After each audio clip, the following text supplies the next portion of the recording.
He is in. Hey, Theodore, shush. How you doing, everybody? This is Chris Johnson from Michigan, and this is our 45,322nd Oblast, and we're kicking it out. I have some amazing people on this panel, as always, and what I'm liking is the same faces I'm seeing show up every single week. I'm watching individuals who truly care about what an impassive angel is about and what it's going to be. I do have I want to touch on a few points. I get tons of things sent to me all week, like you've heard me say in the past. All right. I have a lot of them lately that are a little political, and I want to explain something about that. I understand in many countries, there's a lot of bad people in places they really shouldn't be, that really don't care about maybe the people in that country. And I'm not saying any countries. I try to stay away from it, but I know it's there. I know a blessing is going to fix a lot of things. Evil people is kind of hard to fix, especially if it's in a whole different world but I am aware of all the things that have been sent to me about a lot of countries that we could say genocide, people being, treated not so nice. Do I like it? No. But that's something I'm trying to stay away with. Even America's got people where I don't like them, that they don't do real nice things. But what I'm looking for always is solutions. I'm looking for patience and kindness for people who really want to help. And I believe in my heart that as the angels move around the world, some of these countries that maybe aren't treating people so nice. And one of these countries that we're going to talk about tonight through Edward is he's going to talk a little bit about that. So I don't want anybody to get upset. I want him to touch a little bit on that, where it's about Haiti, why it got there, and what's happening. So he will touch a little bit on that. I try never to bring politicalness in here whatsoever. I know people kind of comes that way. You've heard me say I'm not crazy about. We'll just call those the G word. We'll call certain individuals we're not always crazy about because they don't really do the right thing, and that's always scared me. Well, we could say, we could look at the past, the Hitlers, slavery, all the things that were so wrong in this world that we never want to happen again. That's one thing I really want to touch on, but we cannot ever make this political. What we can do is make it humanitarian. So we can fix these people that think that they can do whatever they want to a human being, man, woman, and child. That's my goal. I don't ever want to challenge them. I never want to go against them. All I want to do is show them what love brings in this world, not control and hate. So on that note, I want to bring two people in here. It's a father and daughter. It's Eddie Francis or Edward Francis, if I said that right. If I didn't, Edward, can you unmute yourself, please?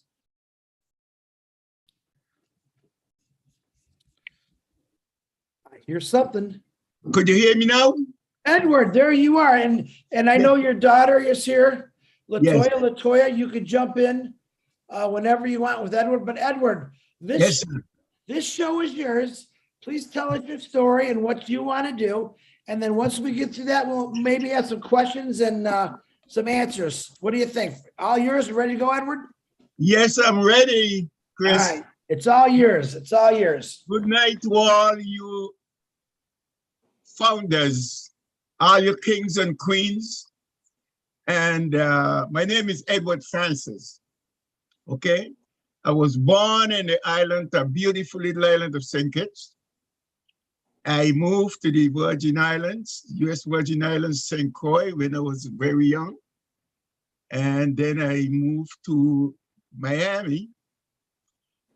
And I met a guy, while I was in St. Croix, I met a guy, he was stranded. And when I stopped my car, as I always does, because I always like to help people. And I asked him, I say, you look as if you're stranded. Do you know what are you doing here? So he said to me, no English, no English. I said, no English? What you're doing here? He said, Haiti, Haiti.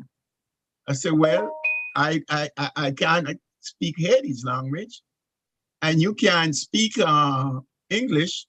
So what I do, I take him in my car and I take him to where the Haitians were living. We had some friends and they were staying there. And then when I got there with him, I realized that he was looking for someone that you usually go to Haiti at his house, but he don't even know the address. And I keep going back to Haiti because when I went to, I fell in love with Haiti. It's a poor country, and I fell in love with Haiti. And I've been going back and forth until I decided I'm married to a Haitian lady. And her father and myself, we got together and we built a hotel, a small hotel, very nice hotel, but small. And the father died. And in 2010, when they had an earthquake in Haiti, my wife that was married at the time, she died in the earthquake. I was also in the house, but God saved my life. And my plans, I've been in passive. A friend of mine, I know he's there listening to it because I saw him come up there, Theodore Williams. He introduced me, he came and told me about this in church one night. I think it was a Wednesday night. And like someone who's been around for a very long time, when he told me, I said, you know something? I know what you're talking about. Even though it's the first time I'm hearing about them passes.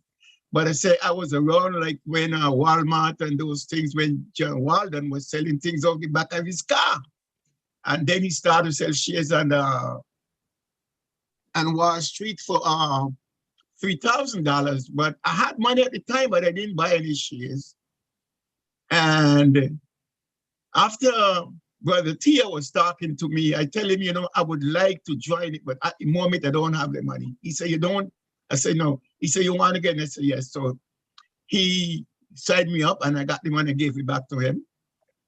And as I hear, now I'm in passive, maybe tonight is the first time you're all hearing me, but I've been in passive from July 2019. I've been in passive.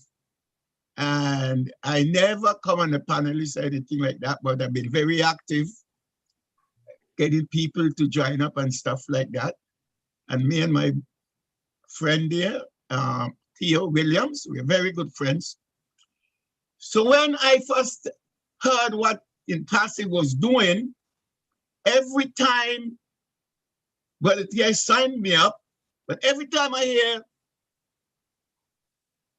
Mr. Ash speak, every time I hear him speak, I buy another spot. I end up with 7 spots, which I didn't know. My plan is that this hotel that we had in Haiti, I was going to pay out of what I was going to get from In Passive. I was going to pay the other party out for the hotel, and I'm going to use the hotel and for other orphanage. And that hotel that I was running there also was drilling water wells in Haiti. I had a big company, Caribbean Drilling. I was drilling water wells. I did a lot of work in Haiti, and the hotel is still there. But after the earthquake and my wife died and things didn't go too well, I leave Haiti. I'm not going to go and talk about what's going on in Haiti right now because that's not what I want to talk about. What I want to do in Haiti, Chris and all the other folks who listen to me, I was going to build an orphanage, take that hotel and turn it into an orphanage. But after In Passive come around, I decide what I want to do, the hotel will be too small for what I really want to do. And I say, what I really want to do, if I cannot do it in Haiti, I've got to go to Africa. And I don't know nothing about Africa. I need to start a big compound Right now, I already have about 2.5 acres of land. I haven't paid for it. I have someone looking at it. They already took the papers to the attorneys in Haiti. They checked the papers out because he has a little problem with land in Haiti. And they took the papers to the attorneys, and I checked up to this morning, was talking to them. What I want to do, I want to build a compound. I want to start with 200 kids, 100 boys and 100 girls. Section for the boys, section for the girls. I need to build a school on that compound. I need to build a church on that compound. And I need everything that would make those children comfortable in that compound. I need to build swimming pools for them, and I need to build recreation halls for them. I need to build I need a section that they could do a little gardening, plant their fruits, their vegetables, their tomatoes, and the stuff that they plant. That they in the spare time they could be really doing some kind of work. And what I want to do, I want when I get those young kids in, I don't know how long the good Lord going to spare my life, but look at me now. I mean, you could see me, you won't believe. I met Dr. Derek. We had a meet and greet, and when I told him, I didn't want to tell him my age, but my brother that is there, Brother Theo, he got up and he says, Eddie, how old are you, Eddie? I said, well, you want me to give away my age? I says, he said, I'm 82, in August I'm going to make an 83. And everybody just opened their mouth, they can't believe. Because everybody look at me, think I'm like 60 years old. And I said, well, that's what the good Lord is doing for me because he has work for me to do. So what I want to do in Haiti, Chris, I want to build this compound, and not just one compound. I need to build more than one compound, but I want to start it out with one. I need to start with about 200 kids, maybe from 5 years up, that they go to the school right there in that compound. They go to church there, they live there, they eat there, they do everything there. They got the swimming pools and everything to have their little recreation. Got a small ball field for them that they could do games, whatever games they want, they could have it at this compound. And after I get that one going, and now since I know the reason why I doing this and move away from that hotel is since I heard about Bless and Impact. And I know something like that, Bless would help me to do, and that's why I decided to develop it up more larger than I first thought, because the hotel couldn't hold many kids. And when I finish the first one, I'm going to try and move other places and do more, because you need, because there's a lot of kids in Haiti that the parents die, they're running around and they don't have no place. I mean, I lived in Haiti. I lived in Haiti for 18 years, and I was going back and forth before I really lived in Haiti. And I know a lot about Haiti. Sometimes I meet Haitians outside and I tell them, I even know about Haiti more than you know about Haiti. Because I drilling water wells. I used to go all over Haiti drilling water wells.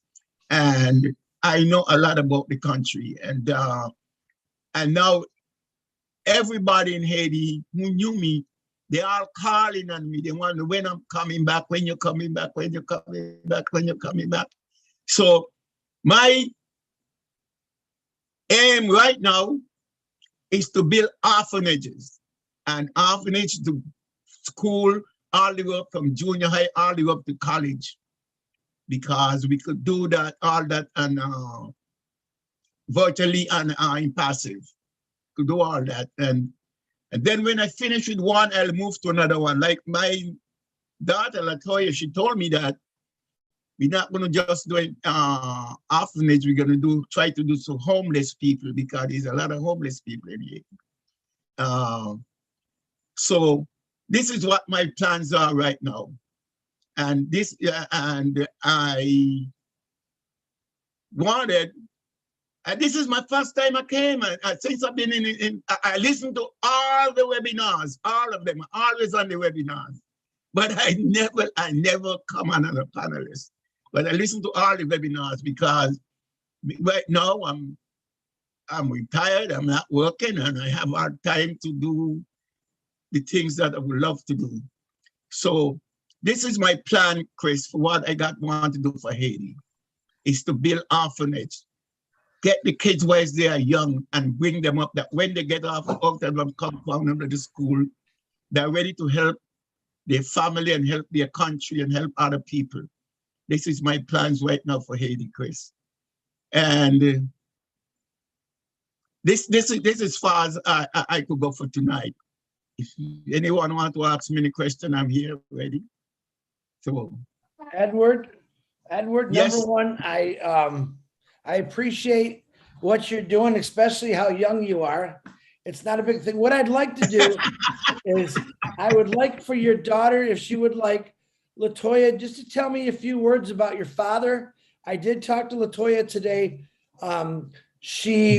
Number one, she made me feel very comfortable when I talked to her. And she told me some amazing things about you that, of course, I really love. But Latoya, would you like to add anything? Just give people a little bit of information about your father. The good stuff, Latoya. Yes, absolutely. There's only good things. So, kind of long story short, my father, I did not grow up with my father. Drama and conflict happens when children are born. So it ended up that I actually did not get to talk with my dad until March of 2022. That Saturday before that big On Passive meeting, he told me all about. So literally the first time I talked to my father after so many years, he brought me to On Passive, and here I am. So, it's been an amazing journey. We talk every day, and as soon as he told me about his project, he asked me, of course, to help him get it to a platform where other people could hear what's going on, and offer their information, their assistance, any kinds of contacts, just to help us get to where we would like to be for the children there. It's very dangerous for adults. It is very, very dangerous there for adults right now. And so what happens to children when they have no parents, when they have no caregivers, no adults to help them, they are extraordinarily vulnerable, very, very, very vulnerable. So the plan is to have them be in a place that's safe. Of course, my first thought, well, let's just move them somewhere else. Well, Dad was like, no, we want the children to stay there. They have to have the opportunity to improve their country from within. And of course, finding out many, many weeks later about the, international refugee crisis, and many of those international refugees are children. So absolutely keep them in their home, where they know exactly what they need to have a better life, and On Passive will be able to give them every single tool to do that. A place to stay,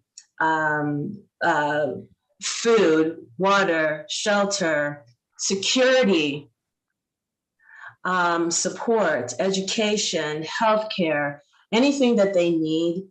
And it's just amazing that On Passive not only has the heart and the generosity as an organization to fund any needs. There's also, we can make this compound one of the most state-of-the-art places in the world. Haiti, of course, we know there's earthquakes there. So wouldn't the structure have to be, I was about to say earthquake repellent, but that's not what I wanted to say.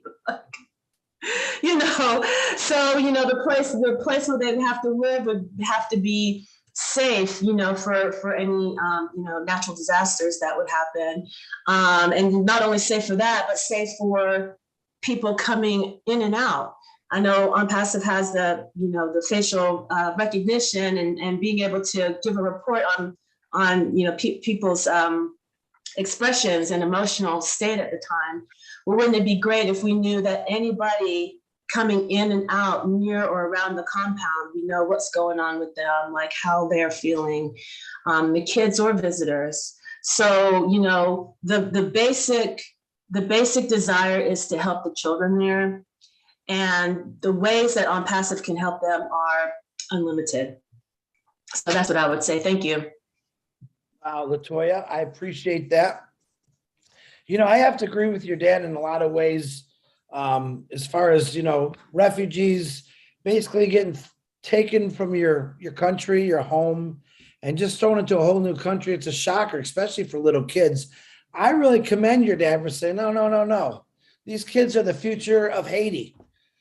These kids that are living like this are going to change things for the better. I don't necessarily think it's always a great thing.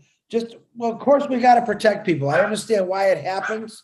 I understand why a lot of little kids are just left by themselves because of evil people. That's the bottom line. And I know what's going on in Haiti, which I did my studies and from what you have told me. And that's horrible.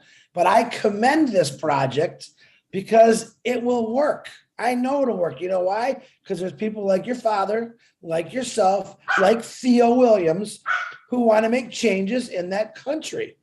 And the problem is we're all afraid of the big guy. That's the truth. We're afraid of that big evil guy or girl, however you want to say it. And we don't know what to do because we don't want to get injured, hurt, or threatened. But listen to me. This is going to sound really horrible how I say this. It's kind of like I use it as a racism also. Sooner or later, all these old people that were racist, that were grown up in a horrible way, taught about it, all these evil rulers that were brought up to be like this, they're all going to die sooner or later. And who's going to come up behind them? Not new rulers, even though it seems that way. No, these kids that Edward Francis said, no, we're going to build this like a city. I'm not really crazy about the compound word, but it's to protect them, to keep their heritage going the right way, to teach them the right things. My gosh, Edward, the first thing he says, it's going to be a church in there. Absolutely. There's going to be some educational schools there. Absolutely. But if we just pull them out of everything all the time, it's like we lose, they lose. I know I wouldn't want to be pulled out of my home, say, you got to go. That's just the way we got to change that mindset. So, Edward, I commend you. Now, I see that we have a hand up as Professor Howard. If you'd like to unmute yourself, Professor, and ask your question. Yeah, can everyone hear me?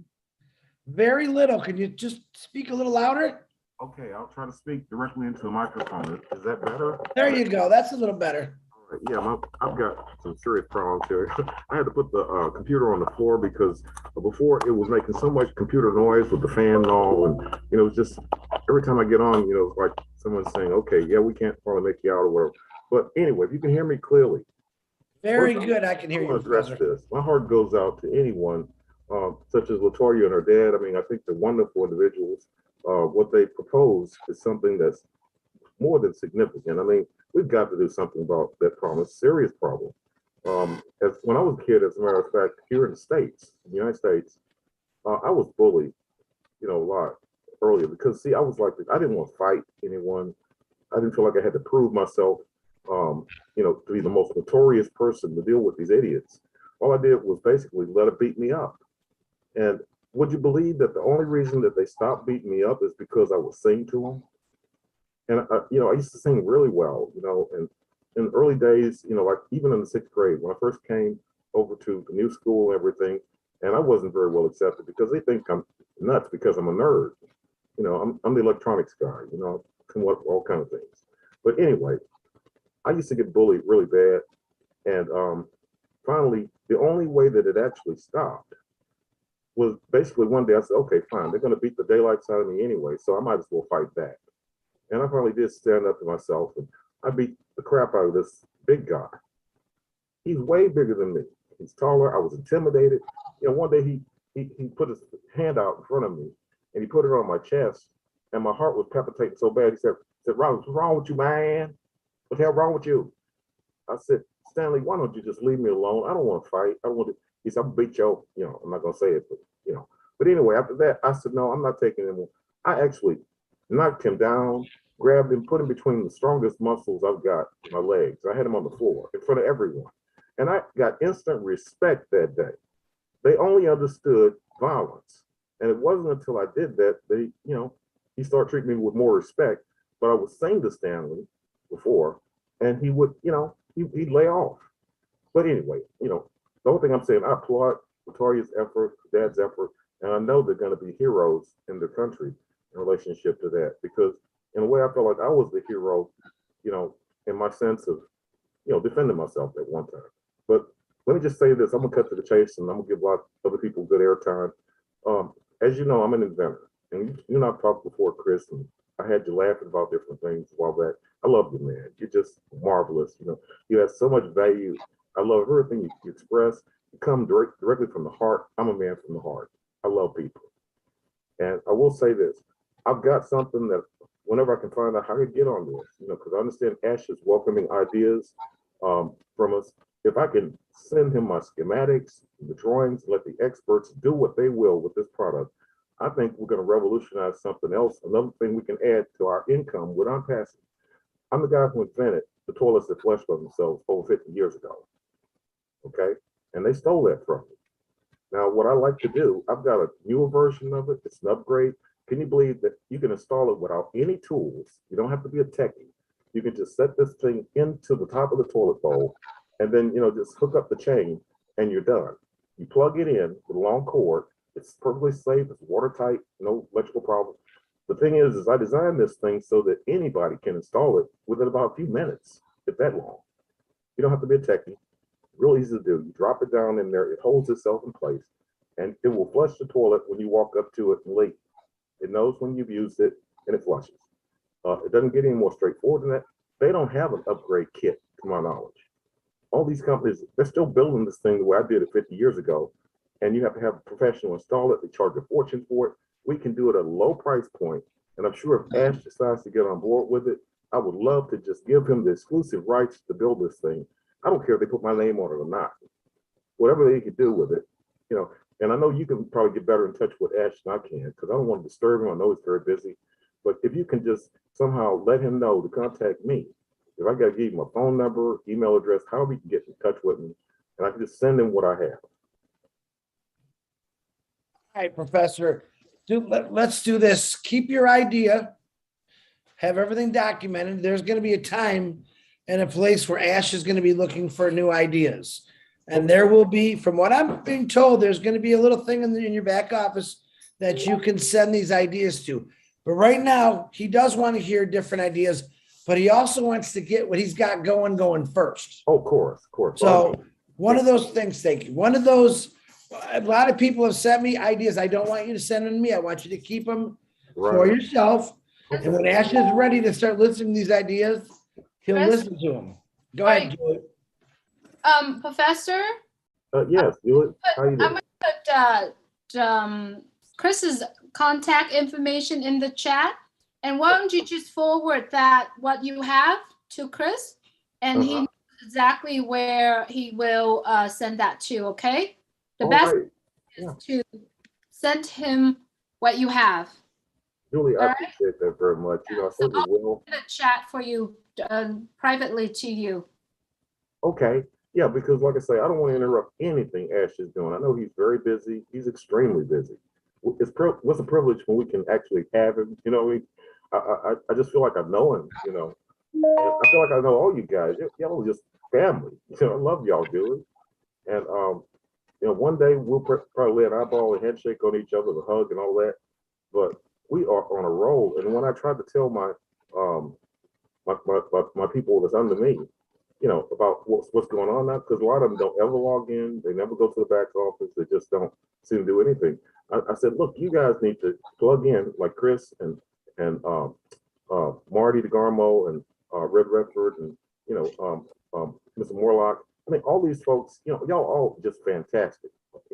But the thing I'm saying is, I'm trying to get them engaged because I said, look, my God, if you people just get a few dollars into your account that we don't touch yet, and then unlock it, if you have a money problem, Ashton made provisions so that nobody's left behind, as we all know. And, it doesn't get any better than that. So, look, I applaud everybody's efforts with everything, and I've learned so much from you folks. You're my mentors, you're my friends, and, I've been having some technical difficulties, of course, with my computer, and I haven't been able to get in like I'd like to. But I'm trying to get more engaged. I saw this and I couldn't resist it, especially when they were talking about something near and dear to my heart.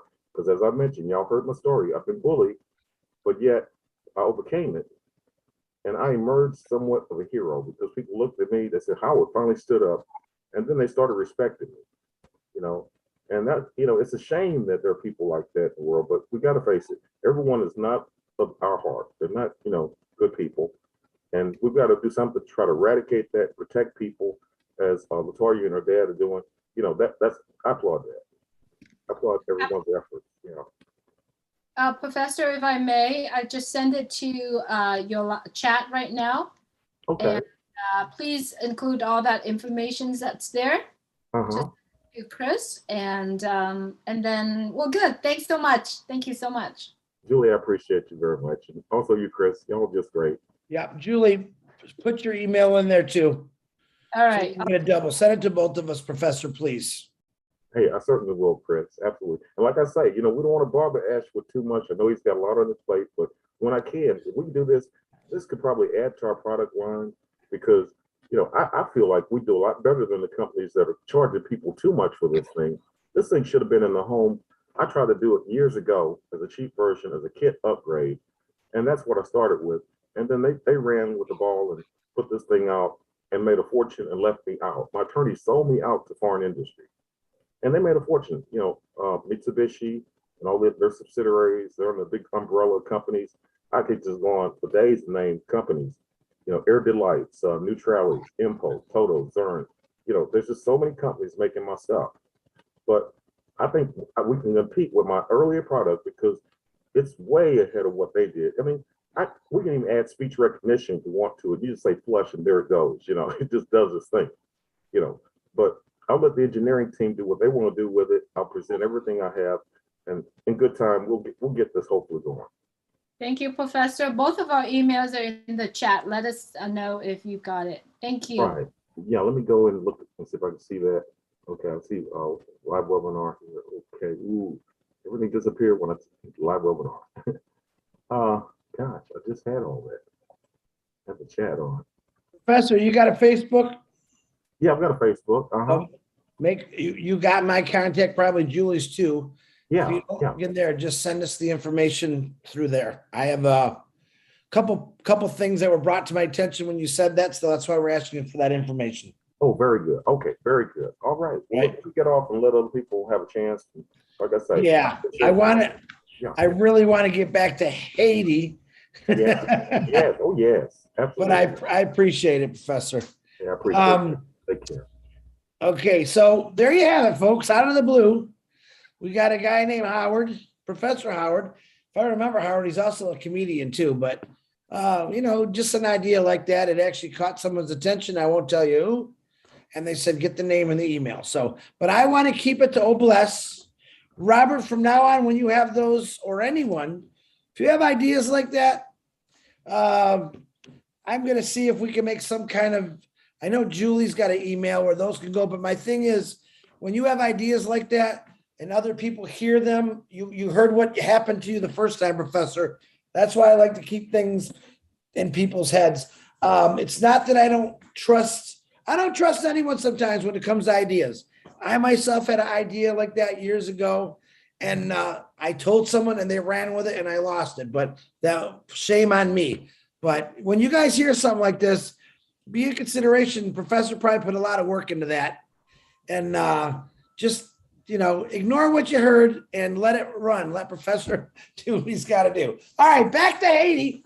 I want to get back to Haiti. I want to ask LaToya, if I call you TY, I want to ask LaToya a couple questions. Now, LaToya, I talked to you for a couple minutes today. She was like in shock, which I thought was funny. Oh my God, hey. I'm like, hold on, take a breath. It's just me, normal guy here. What would you do? Do you think that you can assist your father and either make it better or your ideas? Have you talked with you've talked with your dad about this, what you'd like to see also? Actually, honestly, no. This is my dad's idea, his project. I was, there to happen to be in a good place to make the connection. So I haven't really thought about it very specifically about how I would be involved, but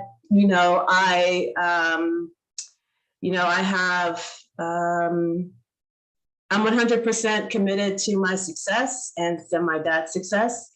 And I know how to talk to people. I've worked with kids, I've worked with adults, I've worked with a whole range of people. So almost kind of just whatever it takes, whatever I can do, wherever my area of expertise. If it's not my area of expertise, I'm great at connecting people. So basically I would do whatever he wants, whatever he asks for me to do. I know you're a social worker, correct? Yes. Yeah. So I'm sure, and I always say this, so you guys have heard Edwards. Uh-oh, we just lost Edward. He's having a warning signal. You guys have heard, that sounds like he's got some kind of, we used to get tornadoes. I remember hearing that noise on the television. I don't think he's hooked up to a machine, right, LaToya? That wasn't. No, he's in Florida. He's in Florida. So there's probably weather related alerts going on. Yeah. Mm-hmm. I was hoping you were going to say, oh my God, he's on one of those heart machines and we just heard a flatline sound. I don't want to hear that noise. So that would be the kicker to it all. But so anyone that have listened to Edward, what he had to say, and if you guys notice, I'm trying to go all over the world with this. I'm trying to get in different countries. We were in the Philippines last weekend. We're in Haiti this week. I really want to hear every country. The lady, Emily de Guzman, who was here last week, which I call she found me. I didn't find her. Okay. What she did and what she brought out is the same thing that Edward's trying to do for Haiti. That's what I'm looking for. You guys don't know it. Ash Mafara wants us to look for diamonds in the rough. In other words, and that's what I call a diamond in the rough. We all represent a passive. We all represent the angels. But if each individual represented their countries and we all come from different countries, imagine what we're really get, that's really going to be, we're going to clean a lot of things up and we're going to help a lot of people. So I am looking, myself, Julie, Marty, Red, Lynn, we're all looking for individuals. And I'm not going to say that want to shine. I'm going to say that just want to talk about helping people, doing things different. And I know there's a lot of you out there that's already brought up many, many amazing projects. I know Mike's got the going on in the freeway in Africa. That's an amazing thing. I've heard some phenomenal stories from all of you of what you're going to do. And I know that you're going to do it. But if we took, I don't know what we have in the screen because my eyes are shot tonight. How many people we got in the screen? Let's say y'all came from a different country. And from what I see, it looks like we got, I don't know. It looks like over 200 to me. I could be wrong. My eyes are horrible tonight. Can you imagine if each one of us came from 200 different countries and each one of us had a story like Edward or like Emily from last week, and each one of us wanted to do something for the children, for the women, for families, for homelessness, for poverty, for humanity, just one individual. And we all took that back to our home country and we made a difference. One person can make a difference. I don't care what you say. One person can make a difference. Ash Mafara, he made a difference. All right. Julie Wen, she made a difference. I'll talk about Julie for a second. She came out of nowhere. They started the Julie Milo show. Everyone said, wow, who's this? And I used to tease her all the time. I would say jokingly, who let the little Asian boy on the webinar? It was our private little joke we always had. You know, funny stuff. And Julie Wen has literally built an empire of helping people through Unpassive. Marty DeGarmo. Everyone knows who Marty DeGarmo. Same thing. He hates when I talk about him. I'm proud to talk about him because he's there to help. Not just his family, the entire world, whoever asks. That's a pretty good thing. But if each one of us dug into our own roots and remembered things or seen things or know things that are going on now, and we could fix those, that's when the world gets better. When some of these old, miserable, rotten people eventually phase off, we'll say phase off. I don't want to sound too cruel about it. All right. And we have people like you teaching your kids that, yeah, this was wrong. We don't ever want to see it happen again. We have to change it. We're going to see some amazing changes.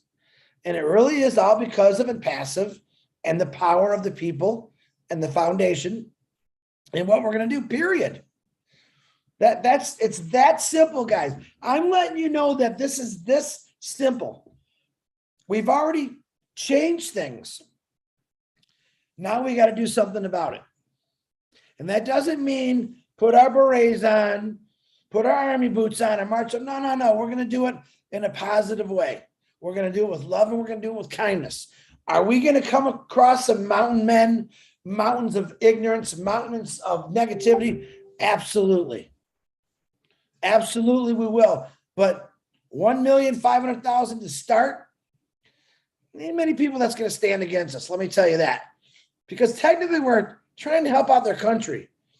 Every country. So, all right, I'm ranting here. Ty Young, please unmute yourself, please.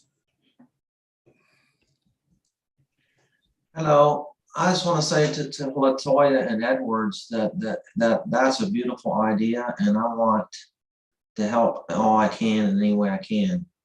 But I wanted to just ask a question about it too. I was wondering, how are you going to make sure the people that you staff such a place or such places that would be okay psychologically and be able to trust them around all the kids? That would be my question. So I don't know how that's a big undertaking, you know what I mean, to screen people and hire enough people to help, you know what I mean, that's going to help the kids, not abuse them or do something. Because you hear all kind of crazy stories about those kind of facilities that abuse children, you know, and that stuff happens, and I don't even want to hear it anymore. But anyway, that's just my question. Oh, so Ty, thank you so much. That is actually a very, very good point to bring up. And that's kind of why I brought up the security that Unpassive can offer when it comes to the AI and the technology. You know, so working in any state in America, so I'm licensed in the state of Tennessee, and working as a professional, you know, with children, there's a background check, and then there's another step. There is actually more intense background check when you're working with children. So there is a standard for making sure that anybody who works with children basically is properly vetted. And I know that with staff, you know, the AI portion where we can, you know, see who's coming in, who's coming out, you know, so I think keeping, you know, safety of the children in mind at every level is important. And thanks, Ty, for bringing that up. So however Unpassive can assist in the most secure safe way is how we would handle that. What do you think, Ty? That answer your question? Because you asked Yeah. the question of the Yeah. right lady. Yeah, I mean, I just something to think about that people's, you know, it is something, it's a big thing to think about.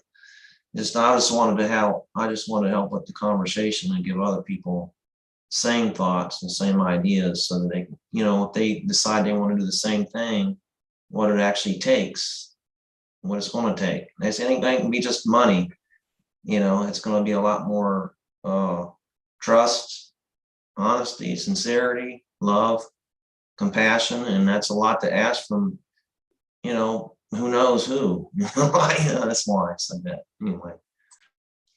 And then I've worked with children in the past, and one of my specialty areas was child abuse and neglect. So it's a very familiar fear and concern. And one of the things is that, you know, we can't 100% blanketly protect every child. Like, we can't keep bad stuff from happening to children. But one of the best things, though, is when those, hold on, oh, something bad's gonna happen to my children. No, I'm just kidding.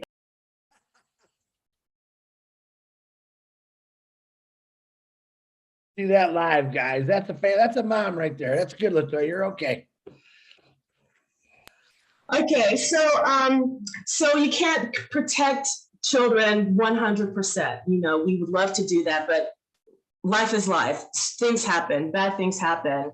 What we do is we try to work on minimizing the distress that occurs.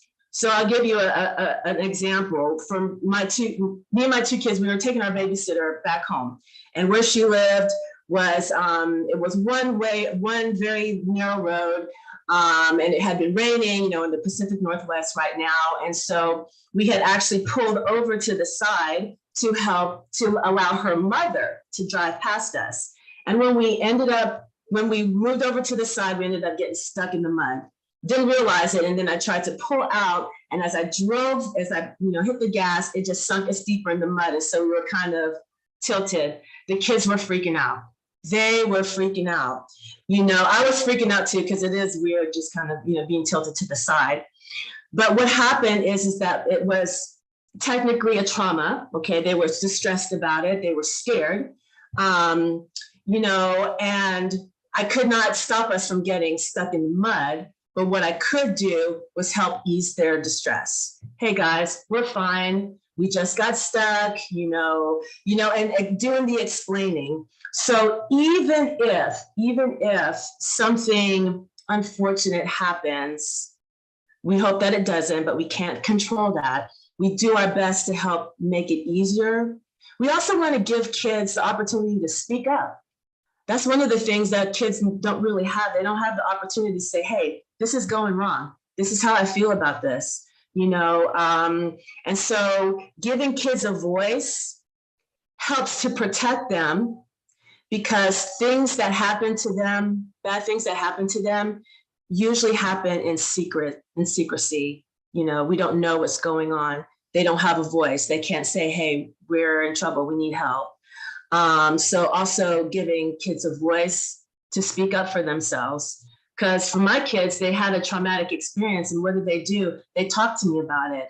You know, for a good long while, my daughter brought it up. Do you remember that time we got stuck in the mud? Yeah, that was kind of scary, wasn't it? Yeah. But we got to eat chili because my babysitter took them to her house while I was waiting for her dad to come pull us out. You know, they got a chance to eat chili, and they got a chance to see her animals. She has like rats, and, you know, so it started off as a traumatic experience, but as we processed it through, it ended up being just a funny memory or a weird memory. Like, you remember when that happened. So, you know, being, you know, mindful of giving children the authority and the voice to speak up for themselves, and to have on passive their angels. Thank you. Very good. Thank you. I think we found another diamond in the rough there, Julie, Marty, Lynn. I'm really liking Latoya. Yeah, I have to agree, Latoya. It's almost impossible. I mean, there's people in your own backyard that might be doing something pretty bad to children right now. That's the hard part. I think we all got good plans. We can help a lot of people through that. And it was a good question, Ty. I think Latoya answered that with very good professionalism too. So thank you, Latoya. All right, Engineer Mike, can you please unmute yourself? And thanks for the question, Ty.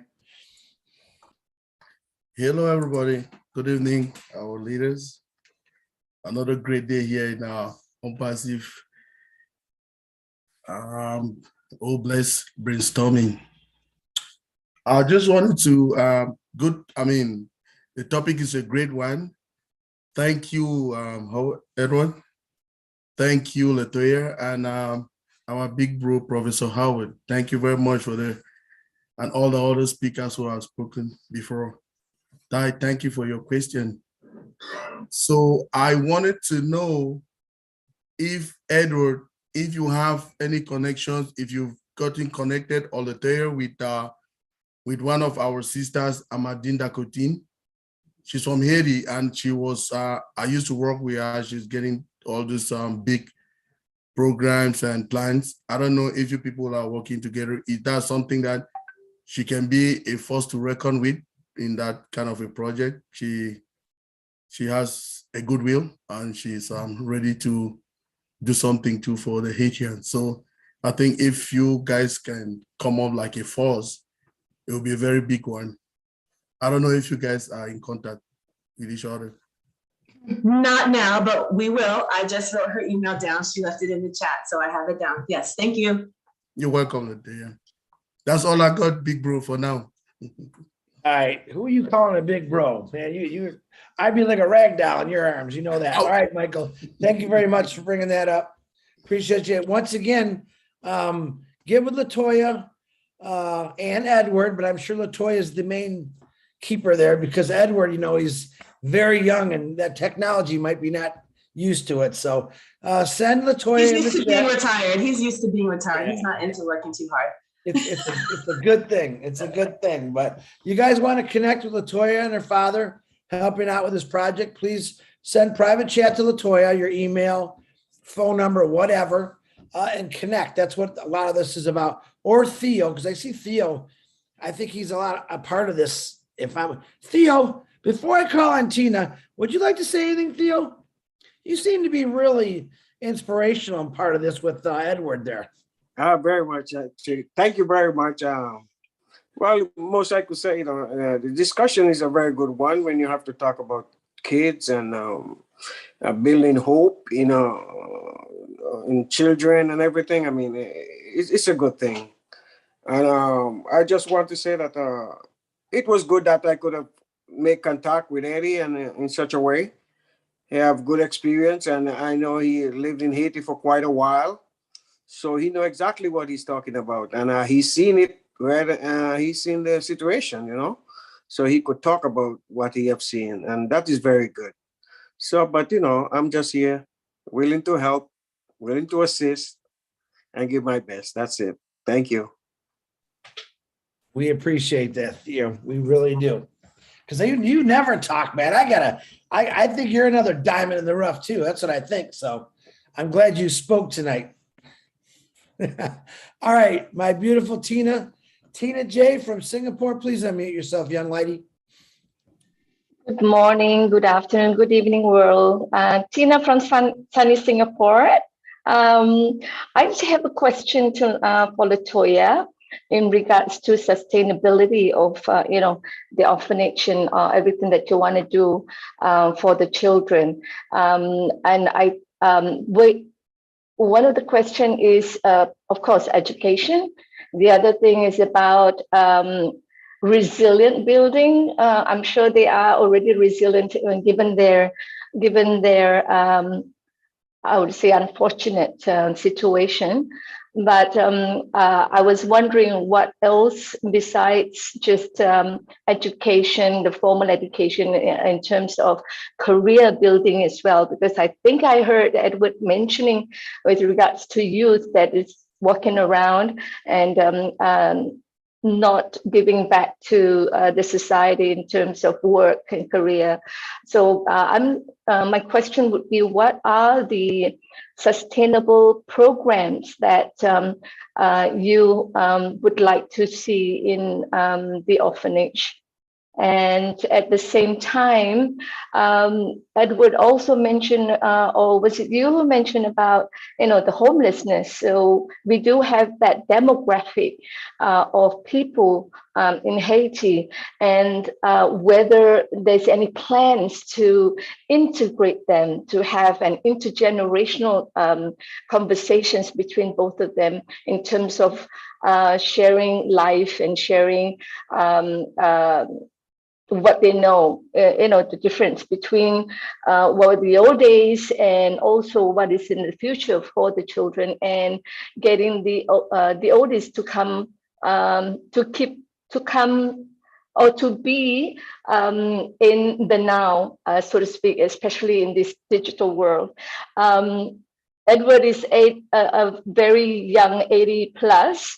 We have veterans here in Singapore who's very techy at the ripe old age of 88. So, so that's why I'm saying, is there any plans for intergenerational conversations for both of them to come up and be in the now? Yeah, thank you. Well, Tina, wow, that's a beautiful idea. So this is my dad's, dream for what he wants to do. And really we've only just now started getting an opportunity by talking to you all today to start really fleshing some of the details out. Because it's going to be a huge undertaking, very, very big. So one of the things that my dad had mentioned to me when we first talked about it is that he does want for the children to work. I have a 4-year-old, and she loves to help. She's always willing to, do whatever it is. She gets a little bit bossy sometimes, but that's how kids learn. That's how they learn to, assert themselves. That's how they learn to be part of the family, because we all have our roles in our family. And, we don't want it to be, we're just here protecting you, we're giving you an education, and we're secluding you, from your community or from your society, your culture. Yeah. So absolutely, we would want to be sure that they did have the opportunity to work, because like Dad mentioned, planting and gardening, like my kids love getting out in the garden, being able to do that. Just planting seeds, even if it's, they're little enough to just plant a seed, and watch it grow. If they can help around the church or any other structure there. One thing my dad, left off the list, of course, a clinic, some type of healthcare area. So I know when I was young, my ex-stepfather was a scientist, and I would go to his lab. I had so much fun. I didn't know what I was doing, but I got to look at stuff. I got to look at microscopes. I got to, do all of these, adult things as a kid, because I had the opportunity to do that. So making sure that the children do get opportunities to interact with their, it's the intergenerational conversations, absolutely. So yeah, thank you so much, Tina. That's a great question. And with the homelessness as well, that's one of my passions, is to, there's so many empty homes, or investors buying up a lot of homes and trying to sell them, for vacation properties. Like, people can afford to go on vacations, and the ability to buy an affordable home first time is out of many people's reach.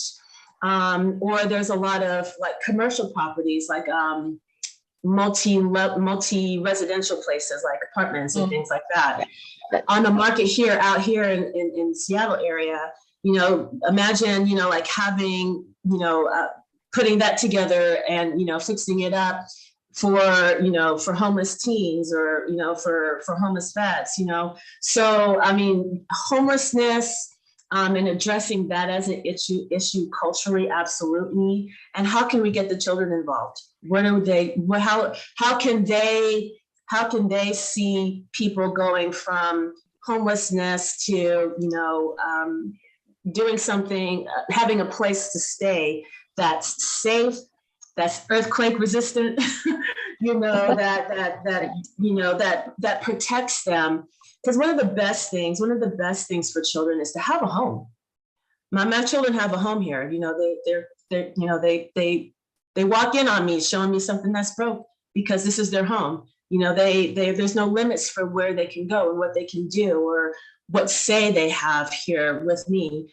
So, you know, giving the children the opportunity to see somebody go from, you know, living on the streets or living, you know, in insecure housing, and doing what they can to help, and then going back to their home and going back to where they live and feeling good about what they've done.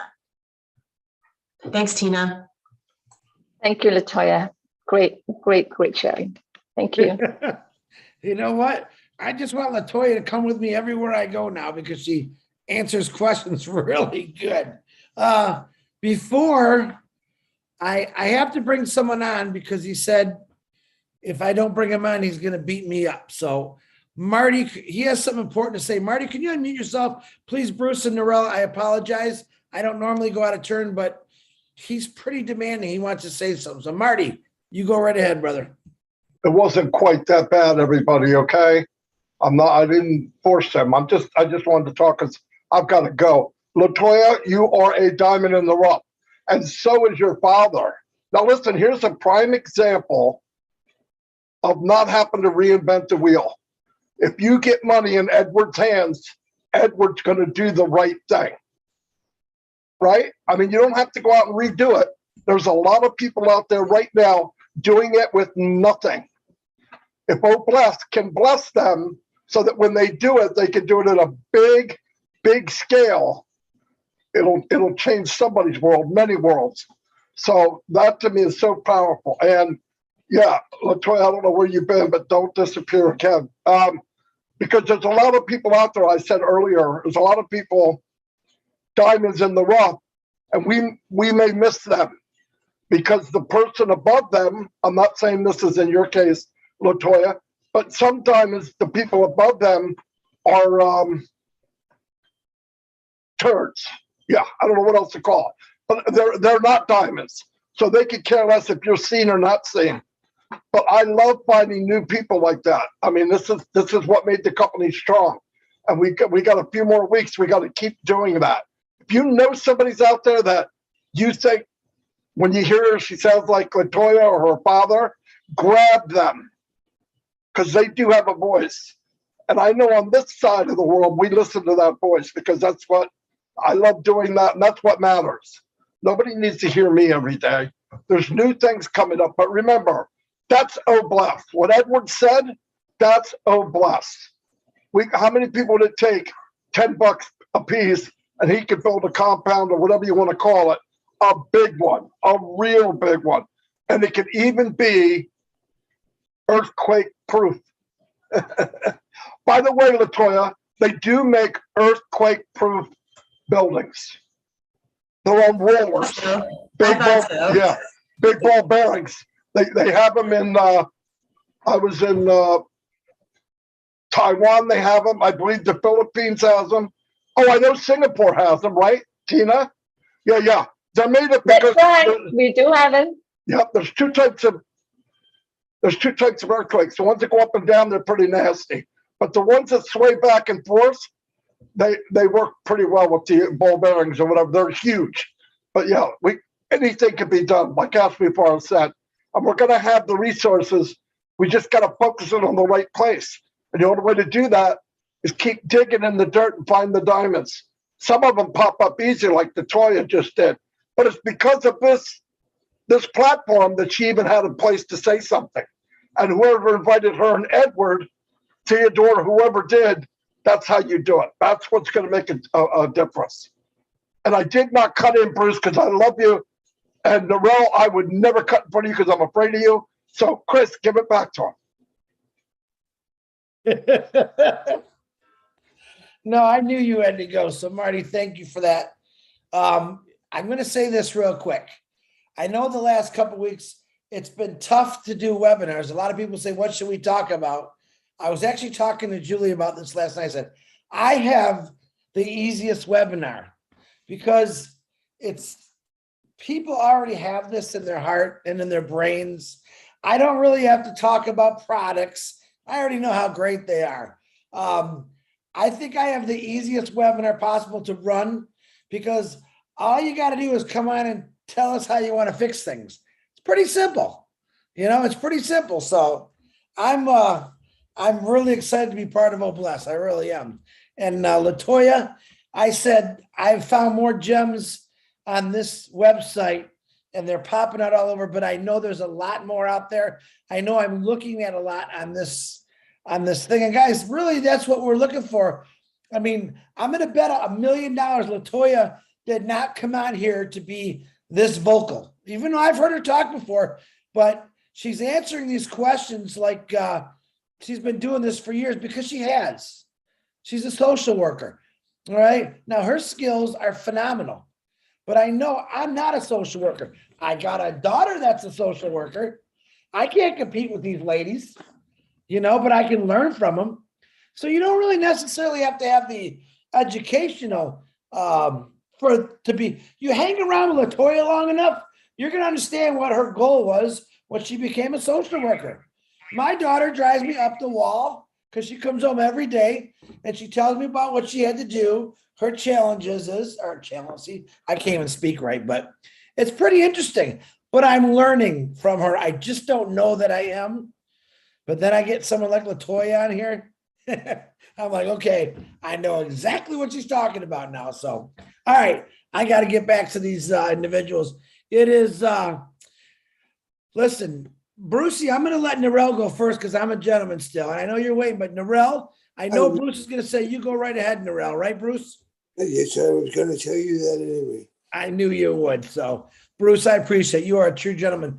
Narelle, I hope you're doing great. Good. It's good to see you back. Strong as ever. You went through some tough times. Go ahead, Narelle. Let's hear what you got. Thank you, Chris. Thank you, Julie. Thank you, Lynn.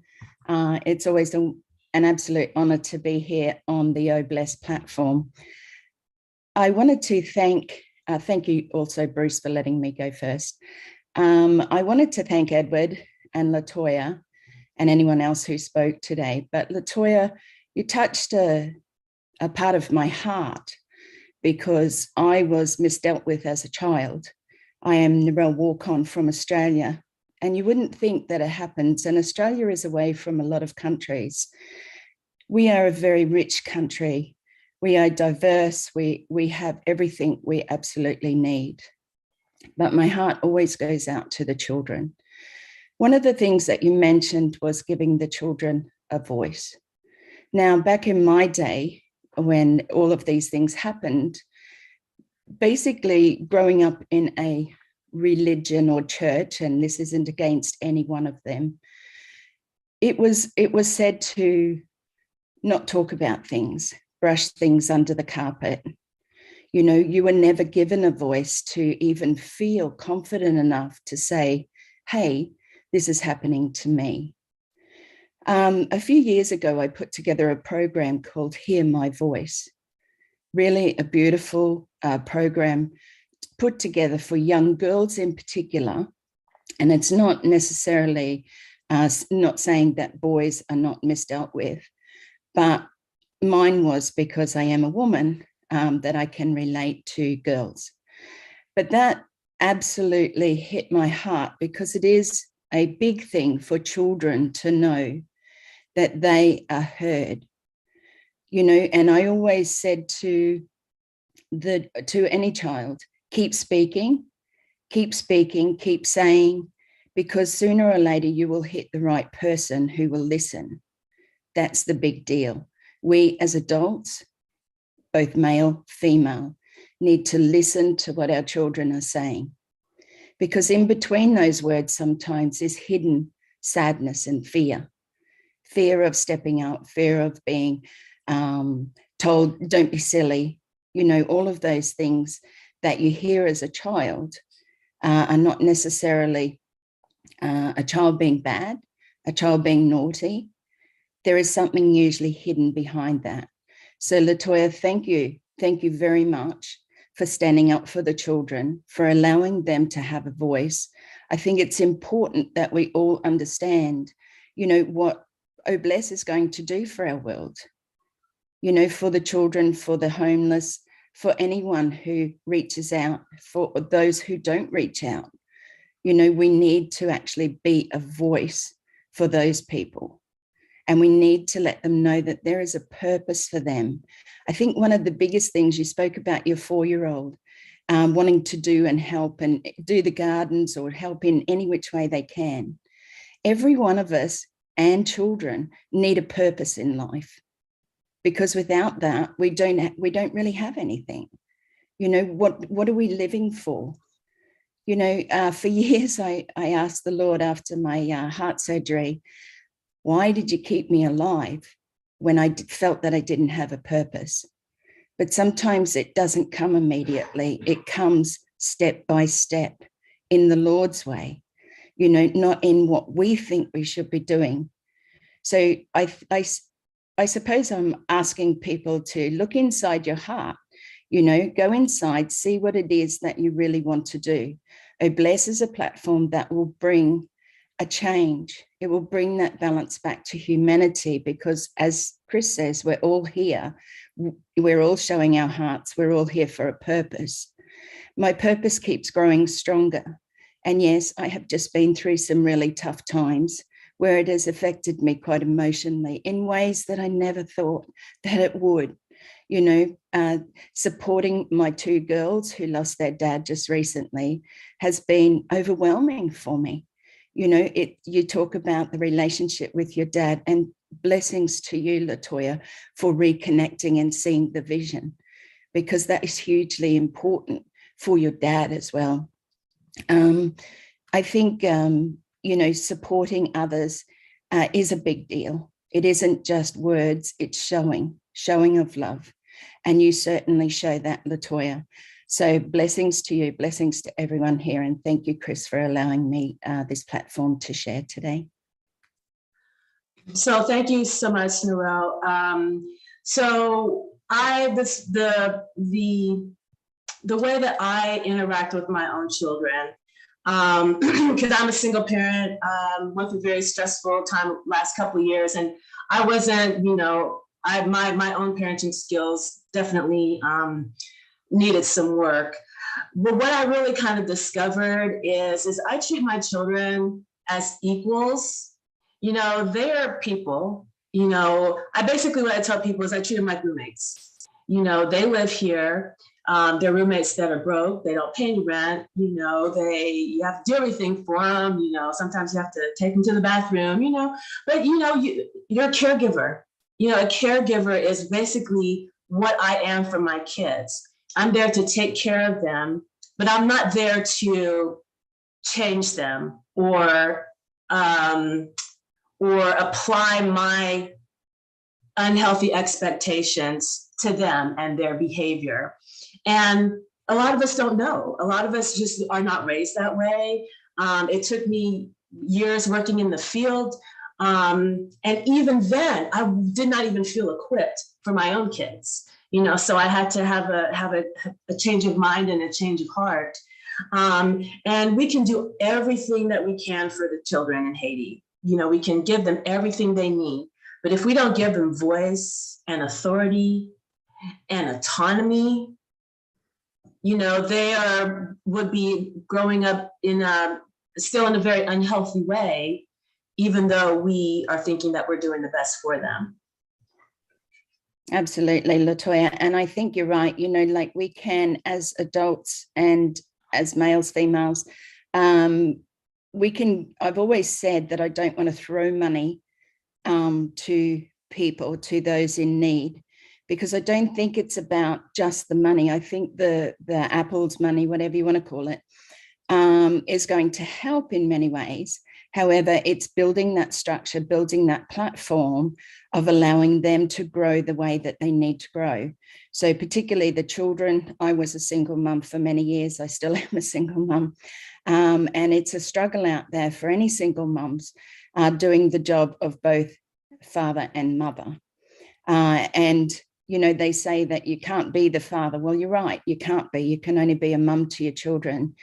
But by crikey, I can tell you it takes greater strength to step up and do the loving parent, the disciplining parent, the parent that's got to be there 24/7. So kudos to you for raising your children and being the person that you are. So thank you. Thank you, Narelle. I appreciate it. Thank you. Wow, this is really becoming really deep here. I love this. Very good, Narelle. And to anyone that had to go through what Narelle had to go through, I apologize. I didn't do it, but I think the world owes you apologies. It's a weird way to say it, but it shouldn't happen to anybody. So as a adults, man, adults fail the children, and I tell my therapy clients, you know, when we deal with like childhood issues, you know, I'm a mom, and I know that however my children come out, it is 100% my fault, good and bad. Latoya, we can have a discussion on that. And that's the way, listen, and I have friends that were the most perfect parents in the world, and their kids got into bad drugs. Actually, one took his own life because of heroin, 20 years old, and they were the best parents in the world. I think it's, you know, in this world, there's just, the devil gets in certain people, and the devil knows how to attract those people to people that maybe are a little down or whatever. Just, I always say, you got to keep your eyeball out there all the time. For an example, a funny, cute example, my neighbor and I were outside in our front yard watching the neighbors across the street blow fireworks off last night. Traditional, you know, love it. And he was standing like in his garage, and the firework canister had tipped over, and it shot right at him, and it blew up like a foot from his head. And of course, I'm laughing because he didn't get hit, and he didn't even know what happened. And he looks at me, his ears are ringing. I said, "Come here, Jeremy, come here." I said, "You always got to be aware of your surroundings no matter what, even when you're having fun, because that's when the worst things can happen." So I think a lot of you parents, don't take it so hard, because you all want good for your kids. And no matter what you do, Latoya, you can take your kid to church every single day. You can feed them the best food. Sooner or later, they're going to eat that Twinkie. Sooner or later, they're going to drink one of those drinks. It's normal, but that's called, I think, just growing up. But I think everyone really wants the best thing for their kids. But I want you to think back when you were a kid. Did we always listen to mom and dad? Nah, we didn't. But don't take such heart. If your kid does something wrong, your kid made that decision to do it, just tell them don't do it again. You know, that's the consequences. So, Chris, can I just so it is good to know that so that's great, you know, and we're doing that at a young age. You know, I definitely make sure that my kids have good direction and guidance and boundaries with it, and they can do their own thing within, you know, what I say do. And even if they do things, because I'll tell you, my son is 7 and my daughter's 4. They were with their dad, and they said that, "Oh, we walked across the street to the grocery store." And I'm like, "What?" You know, just kind of nonchalantly, you know, they're like, "Yeah, we walked to the grocery store," you know. So, you know, I was very clear with them, you know, you don't do that, you know, I'm sure your dad was very, you know, scared for you, but they were out there because they had the freedom to be in their apartment complex Well, then they decided, well, a friend wanted to go to the grocery store, so they wanted to go to the grocery store too. And so that's what they did. They walked there, they walked back. You know, we didn't, you know, we didn't punish them. We didn't, you know, we didn't turn it into like a World War III. We shared with them how concerned we were about what they did and what do we do the next time. If a friend says, hey, let's walk across the street. Well, we say, no, I can't. I have to talk to my dad first, or I have to talk to my mom first. You know, so it's letting them make the mistakes too, and then helping them process so that they do better the next time, and not coming down with them with a heavy hand. Because what did they learn? They just learned that, well, you know what? The next time I'm not going to tell mom when I go to the grocery store. I'm still going to go, but I'm not going to tell anybody about it. Thank you. Chris, sorry, can I just step Narelle, in? go ahead. Yeah, I know, and then I'm off, sorry. Chris, you touched on something about, you know, doing the best job you can as a parent. You know, my parents may or may not have known what was going on, but they were doing the best they could at the time. And I just want to say that to each and every one of you. We can look back in hindsight and say, oh my gosh, I shouldn't have done that. I should have did this, or, you know, done that differently. But we can't live in hindsight. We can only live today and to look forward for the future. We do the best we can with what we have at the time, with the knowledge that we have.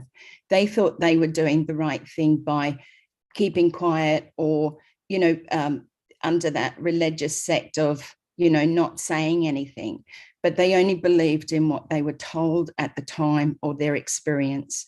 So I just want to say, for all parents out there, you know, it's a tough job.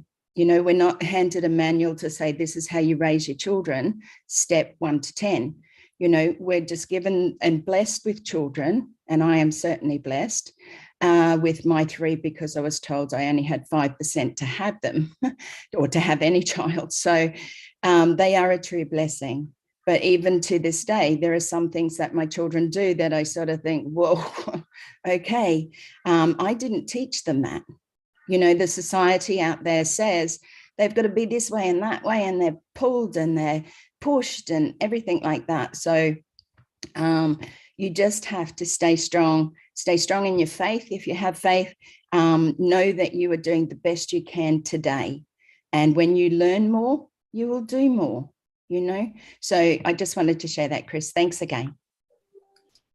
Very welcome, Narelle. Thank you for bringing all those beautiful things up, and I'm glad to see you back, sweetie. Okay, guys, we have Bruce, you're next. We have it's like a little after 10:30. Try to want to get done before 11 or sooner. We have after Bruce, we have 1, 2, 3 hands, it looks like, up. So anyone that wants to get their thing in, raise your hand now so I can get everybody in. Bruce, please go ahead and unmute yourself.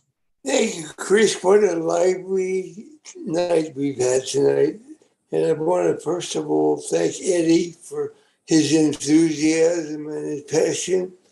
And, you know, it was weird to hear him say, well, if I can't do it here, I'll do it in Africa. But where you want to be is Haiti. So that's where you stay. I was brought up, and I learned early, I learned in my growing up that my parents did the best they could with what they knew. So whatever a parent gives to a child comes from what they've learned themselves. Theo, I want to thank you for encouraging me to be here. And I want to say to you, Latoya, you're not a diamond in the rough. You're a treasure found. And you've always been a treasure all your life. And what I always said, we should understand that we're all perfect. And we should teach our children about their perfection, about their goodness and their qualities of abilities that they have that they don't even know they have yet. But, you know, when I was in East Africa, I was involved with a group of addicted mothers. And they were homeless because they had nothing, because they used all the money on drugs. And my friend opened up a house called Malaika House. I think Malaika means miracle or hope. And but the one thing they didn't have really was she found the place, but there was no mission statements. And it's very important to be organized in a place of knowing what the mission is and writing it down. And I know you as a social worker know how to do that. And those kind of things are important, because if you don't have focus, you don't have a strong foundation. And our program here, we call it, if you look at the sign behind Chris, behind most of us, it's lifting up humanity. Here we are, we're lifting up humanity, children of all kinds of ages, because they're orphans. One of the things in Haiti is also there are a lot of homeless orphans, a lot of children who are on the street. And when they're on the street, they have a tendency of learning how to survive, and they learn the habits of survival on the street. And part of that is, how do you lift those people up? How do you know who's not going to hurt? It's not just adults that can hurt children.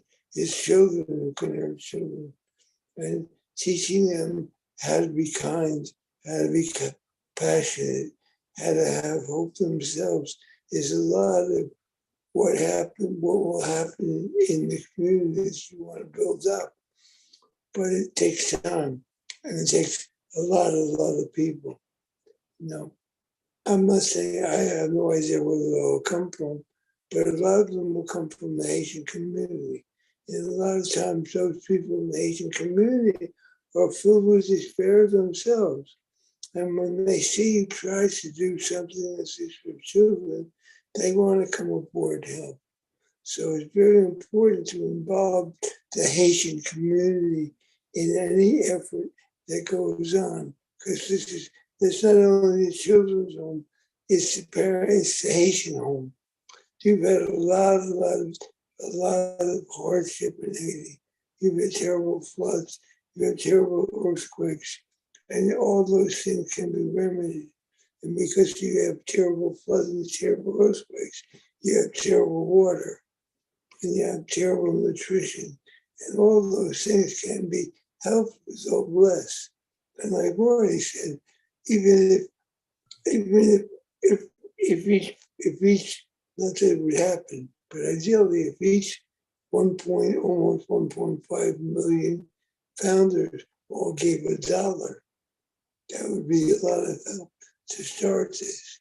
There'll be a lot of people other than just the people on passive say, well, help you get funds to us also. Because that's what's important. Because everybody in the world today wants to help other people, the majority of people. And so I commend you on what you're doing. I commend Eddie on what he's doing. I want you to be assured that you have the support of everybody here. But always remember to have the vision of what it is that you're trying to create. Hold on to the vision, just like Ash held on to the vision of On Passive, which he has no name for to begin with. And look how it's grown from what he originally wanted to do to where it is now. So as long as you stay focused and have a strong base, that would be important. But like I say, you are a treasure found, and your father is a treasure found, and everybody here is a treasure found. So I commend you, and I think you know as well the homelessness status in Haiti too, and what the complexities of the situation may be. So thank you so much, Bruce. That was a beautiful compliment. I appreciate that so much. And so, Haiti is one of those countries who has had a refugee crisis. So many refugees around the world A lot of them here in America are from Haiti. So, you know, as we imagine things going forward, as we make it safer for the children to be there, that makes it safer for those who are not there to come back. So that also opens up the opportunity for people to feel safer coming back to their home, because people come to, you know, people leave Haiti, you know, in terrible circumstances, and, you know, they get here and they are treated awfully. You know, we have one of our former world leaders calling it a, you know, Haiti, you know, forgive my language, you know, from you know, a shithole country. Well, the only reason why it's like that is because there are superpowers that have intentionally oppressed and depressed the country. So people have to leave in those circumstances. So as we're working to make it a safer place for children to live, to learn, to grow, to play, and have a better life, that also raises the tide for those who had to leave to be able to come back and to do the same. Thanks, Bruce. I appreciate that. The other thing that will be very important is music, because children really love to dance. They love to dance and they love to sing. They love to bang drums all the time. So make sure the curriculum has a lot of happy music. And always own the fact that you are a gem and a treasure. Thank you. Thank you, Bruce. Man, Brucey, I'm gonna start letting you go first from now on. All right, thanks, Bruce. All right, we have 1, 2, 3, 4 hands. It's almost 11:15, so I'm gonna make last call for hands. I'm gonna get these 4 in, and we'll call it a night, because I know a lot of people got to go to work tomorrow, and probably a lot of you enjoyed the 4th and are a little tired. So, Musharraf, if I said that correct, Hussein, can you please unmute yourself? Thank you, Bruce.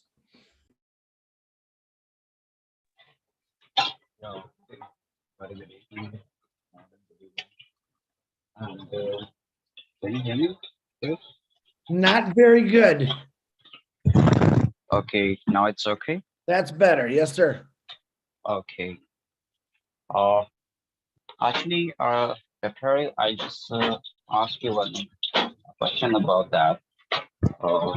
You're working like at the children basis. So, what do you think about like special children? Because I'm also working from in this social work long time. So we are looking for like and notice like some special children from in this particular work. So how you manage about the particular special children about that? Because you know it's like 100 children. It's like some 1 or 2 the special children is very talented, and this type of children we want to train or personally for that as a, you know, as a brainstorm. So how you manage from there? Because last time you just come to our webinar and say you are the psychology, you'll work from here. So how you manage? Just simple questions I want. So when you describe, when you are saying the word special, are we talking about special needs, or are we talking about those diamonds in the rough too, special in that way? If you could clarify, please. A special means is like you know, we say like some abnormal children. It's like they have a knowledge, they have a very strong brain, but it's not like normal children. They have to do a work like that or something. I think you understand now. Yes, thank you. So I could see that would come in a couple of different ways. And again, it would be a very, very huge effort. Hold on, I'm sorry.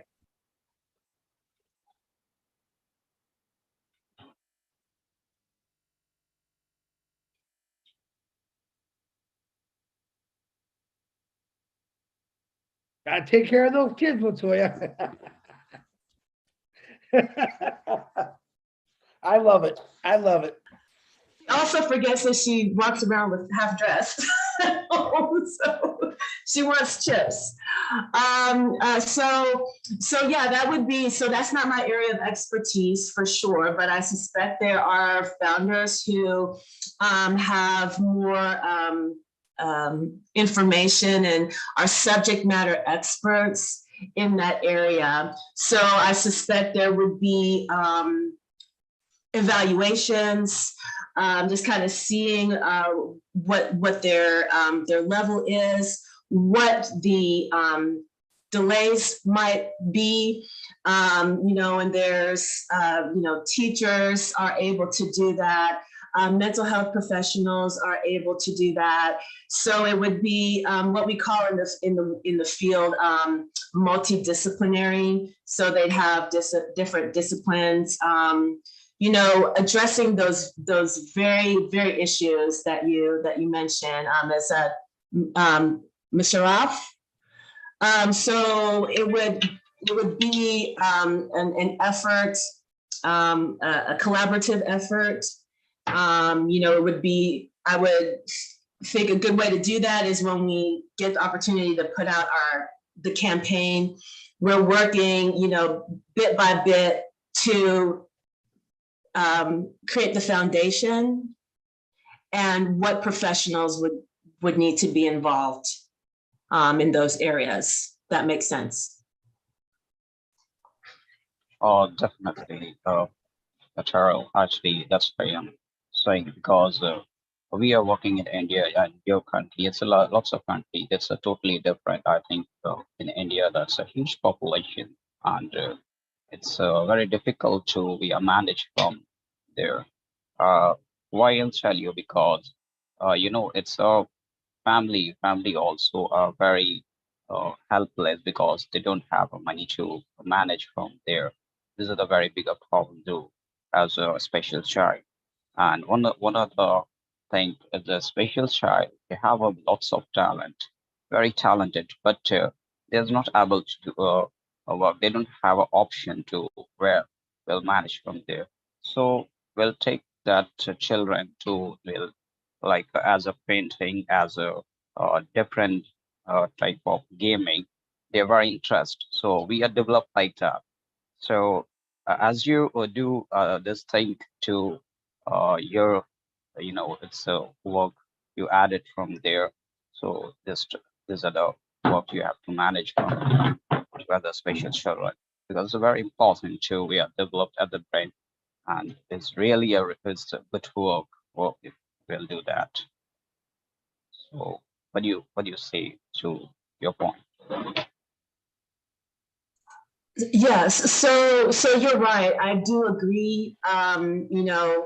Sometimes when children don't move along in the way that some adults expect them to move along, they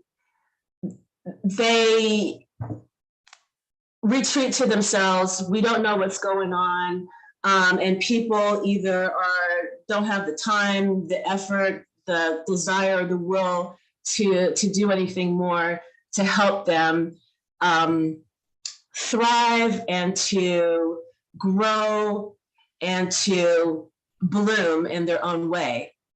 So that's where we have the opportunity to make a huge impact by giving the children the space to be able to do that.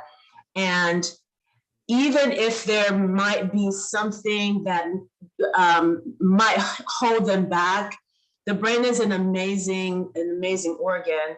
And if one area is not as strong, other areas work together to make that area strong, but there's practice, it has to be repetition. So even if children are not particularly strong in one area, they can be strong in many, many other areas. And so that might be less of a focus. It's important, but then we give them experiences, we give them opportunities, we give them the ability to speak in the way that they can or that they want to speak. And that goes a long way when it comes to education. And it goes a long way when it comes to, feeling confident despite whatever may be holding you back that you can't control. All right. Okay. Definitely. Latoya, thank you. Yes. Musharraf, you got to have a whole nother show for the questions you're asking, brother, but I appreciate you. She answered all your questions pretty good there? Yeah, actually, Chris, I'll just say that I'm also doing work from there. It's a very huge population. It's like 25,000 people. They are stay at one place and they don't have an option. They don't have an opportunity. It's like you not believe it's very difficult to they will earn $1 in a day and they will manage his family. It's a very difficult. In that particular area, we have to do this work, our team. So that's why we'll ask this question. No, good. They were a great question, Musharraf. Do me a favor, connect with Latoya. I'm sure Latoya and her father can help out with a lot of things that's going on over there. You guys could probably have some pretty good emails and learn from each other. I appreciate your questions, though. Thank you. Thank you. Thank you very much.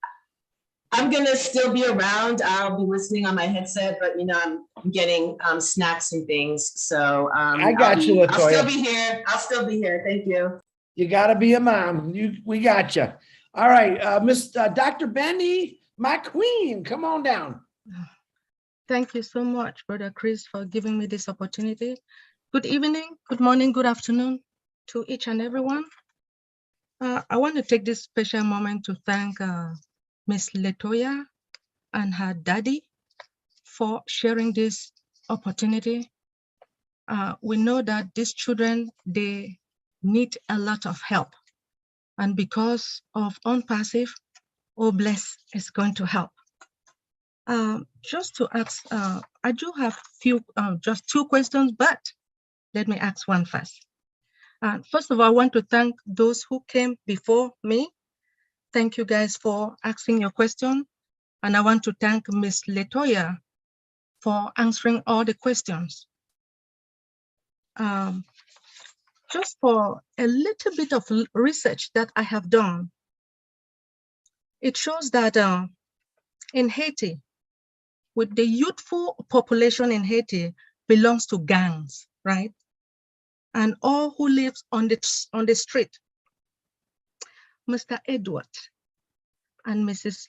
Latoya, do you guys have any plans for those children?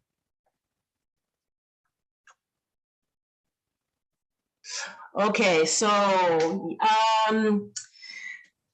that's where the security issue comes in, I think, because what's happening in Haiti is these children are being orphaned because the gangs are allowed, they kill adults. They're kind of just indiscriminately.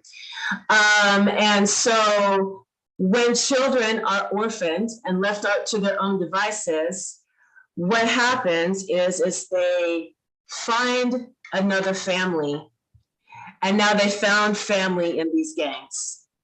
So that's, I think, I'm not sure if the project that my dad has in mind right now would even be able to touch or come close to being able to solve that problem.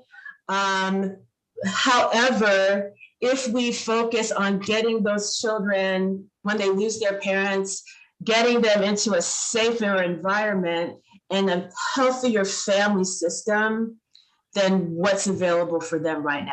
If that makes sense. Dr. Benny? Yes, please. One more thing to ask you.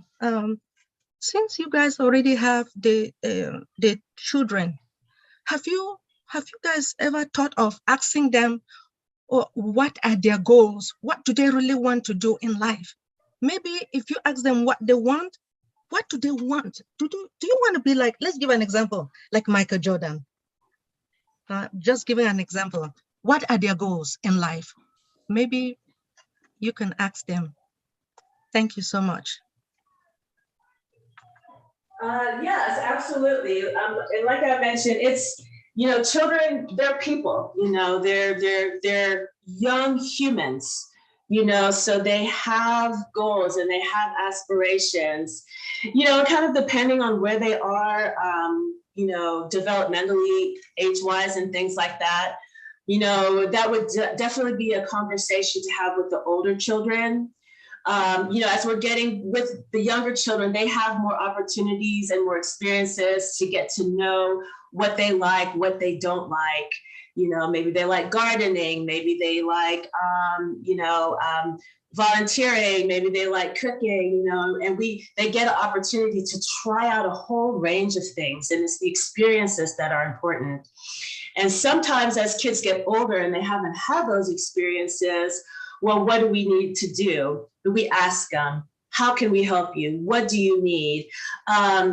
If things could get better for you, what would that have to be? And so depending, if it's age appropriate, yes, ma'am, absolutely. We ask them, what do you want? How do you see yourself making an impact? I mean, that's kind of a high level question for like a teenager, but I think if we give them the opportunity, if we ask them, a lot of times they don't even get to ask. They don't even get asked what they want or how we as adults can help them, so giving them the opportunity to be able to speak up, incredibly important. Thank you. Thank you so much. Thank you for your support. Thank you, Dr. Benny. Appreciate you. Okay, guys, we got 3 hands left. Excellent points, Dr. Benny, as always. Mr. Mark, can you please unmute yourself? We got about 3 minutes to 11, but I want to get the last 3 hands in. So if anyone raises their hand after David Auto, I'm cutting your fingers off. All right, go ahead, Mark. Go ahead. I really like what he's doing. And Mark, you got to speak up, brother. can you hear me now? No, buddy, barely. Barely. Is it any better now? That's a little better. I really like what she's doing. Can you hear me now? Yes, we can hear you now, Mark. How you doing, brother? Okay. I like what she's doing, and I was thinking that she could, or somebody could somehow donate a lot of musical instruments, and then young people can play the musical instruments that they are given for free. Really nice instruments, $5,000 a piece, and then people can have fun playing the musical instruments, and their days will be better because they play music. And I played my trumpet tonight, and it was a lot of fun to play my trumpet. It made my day better. So I know that young people can have a lot of fun playing a musical instrument too. And somebody should donate a lot of musical instruments, a lot of nice musical instruments to the place that she's talking about. Very good. Oh, thank you. Thanks, Yeah, Mark. Yeah, so I just want to be clear. This is my dad's project. So I want him to definitely have the credit for that. So I'm the helper. So Mark, I do appreciate what you're saying. Like I used to play instruments as a kid. I sing a lot at home. So yeah, it's the experiences, just giving kids opportunities to do something different, to try something new. And learning music is great. Now I'm kind of thinking to myself, like, wow, do we need to, be getting music teachers involved? Absolutely. If we have the space and opportunity, yeah, absolutely. Yeah. So one of the things about being a musician is that helps with so many aspects of your life. not only just the enjoyment of hearing the music and being creative and reading music, it's like math, so if you add music into any type of educational system, it increases anybody's level of intelligence. And I don't want to say it's a proven fact, but I think I've heard it in the research somewhere out there that knowing music and being able to understand, read, play music, play instruments, singing, all of that is great for the brain. It is awesome. It is awesome for the brain. So yeah, I like that idea. Thank you, Mark. I would teach music for free. Music is my favorite thing on earth. I would teach music for free. I can play the trumpet, and I'm good at playing the trumpet. And I also think that somebody should donate like 25,000 boxes of colored pencils and pads of paper so everybody can color colorful pictures with colored pencils. I like it, Mark. Oh, bless is coming, brother. Oh, bless is coming. Keep putting those ideas down, and I would love to see you as a music teacher, Mark. I really would. Thank you for the questions, Mark, and Latoya. Thank you for answering again. Okay, Dr. Imelda, and then we got David Odo, and then Julie Nguyen, I know, has to say something too. Dr. Imelda, please unmute yourself, please. Thank you very much, Chris. And I really want to thank Latoya and the rest of the panelists. Hello, everyone. Okay, I really do not have questions for Latoya. I listened, and I really want to commend you and your father for the philanthropic gestures you're doing with such a humanity heart that you do have. But I'm just trying to comment here that we will be able to utilize Obless to leverage all what you are doing and what you hope to do, especially by connecting those who are in need to those who have the ability to make the provisions. For instance, via Obless, somebody like Mark will be able to utilize that platform to do what? Provide the services he just said he could. I'll give you just a quick example. Just lately, I came from Libreville, just from some orphanage and shelter seeing me on Facebook, realizing that I do philanthropic work. They reach out to me and see if I can just provide them water.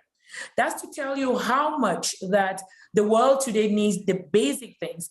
The basic necessities of lives are totally lacking. Considering what my sister mentioned earlier about our young children engaging in guns. When I went to Libreville, there were a good number of children who were under protection, meaning I couldn't take pictures with them because, again, it's going to expose them to the gang-related environment. Why am I bringing all of this? To say that what Mr. Mufare has put in place, Obless, is definitely going to be that platform that's going to be our one-stop go-to environment where it can be able to connect people who can be able to provide things like this, instruments like Mr. Mark is appealing to, as well as with people who can provide the services that are necessary. So again, Latoya, you and your dad are doing the best thing. And with all of us within OnPassive, it's what we are longing for. Obless is going to be that one product that is going to surpass anything else that I believe that OnPassive is going to award us because of, again, the humanitarian aspect embedded in its entire concept. So again, let's stay strong, remain strong, because we are all in it to win it. Thank you all. So thank you so much, Dr. Imelda. Thank you. Yes, and that's exactly my train of thought there. Whatever we need, I just wanted to say to Mark, he mentioned donating. Well, we won't have to do that. We won't have to, when I think of donations, I'm thinking of, we are struggling to get this stuff that we need, and I'm sure that's not what he meant, but that's kind of what I heard, that kind of comes to me when I hear donations versus charitable giving or whatever it is that we want to call it. But yes, On Passive is the total solution. It's the total solution for everything. So if you left your contact information for me and my dad in the chat, I have taken screenshots or taken pictures of all that information. I know Engineer Mike left me a number, that young lady, Armanadine Jacotin, I've gotten her information. So thank you all if you left me anything. If you want to leave me anything, I know we're running short on time. I will be happy to take your information and we'll be reaching out to you in the near future. Thank you. Wonderful. David Oda, you had your hand up. Would you like to say something, brother? I was just kind of bouncing around back and forth about childhood and stuff, right? And like it depends. Like, okay, they're all refugees and that, so a lot of them probably come from places where they haven't been exposed to a lot of things. So, you know what I mean? Like giving them stuff that's gonna get them going, and you know, like show them new things and that. Let a kid be a kid, right? You know, and they're like sponges. I know I was a kid once, right? But you know, like I say, you were never a kid, David. Come on now. No, David, I agree with you on that. That's a big problem with me in this world today is we don't let our kids be kids. Kids are supposed to be having fun, enjoying things, because sooner or later they're going to get old and crepit like us, and we can't do nothing. So yeah, let kids be kids and let them learn as much as they can. David, go ahead. Because I mean, like, well, growing up, I was in home to home and stuff, and not all of them are that great, right? And so by the time I was 16, I decided to cut out on my own, be my own boss. But I was still a kid, eh? But like I say, what I look back on and what children are going through today in really, really bad areas and stuff, they really, really need guidance. And they basically, if they're given an opportunity, they're going to go for it, right? Because like an idle mind is like, you know, trouble, right? But you keep them occupied and help them find out what they do like. And I don't know, like I say, let a kid be a kid and they grow up. Experience be your best teacher. My father always told me, and that's pretty true. Absolutely, David. Absolutely. Okay, thanks for letting me speak. Y'all have a good night. You're welcome, David. Okay, before I let Julie go on, I want to thank everyone so I don't forget because I got it all in my head. I know Daryl had just left because he had to get some sleep. I want to thank Daryl Cook for taking those notes like he always does.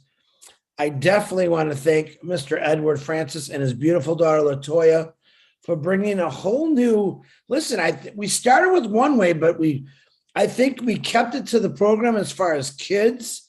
Edward, I appreciate you for bringing this up. We got a lot of attention for Haiti tonight. I think you should be very proud of your daughter because she's a phenomenal lady. And I'm so glad we got to meet both of you. So I appreciate you both. I want to thank all the speakers that got on here. Theodore Williams, who is the silent gem that I'm definitely going to tickle more to get him to talk some more. I know he's got a lot more in him. I want to thank all the speakers on here. I want to thank Julie Wen, Lynn Nakamoto for helping running the board and advertising. Marty DeGarmo for coming on here and saying his wise words, and everyone on the YouTube channels that are watching. And hold on, I got another message. I'm getting all kind of messages right now. Yeah, and then just everyone for coming here. So on that note, I want to hand it over to Julie Wen. Where are you, Julie? Go ahead, unmute yourself, please.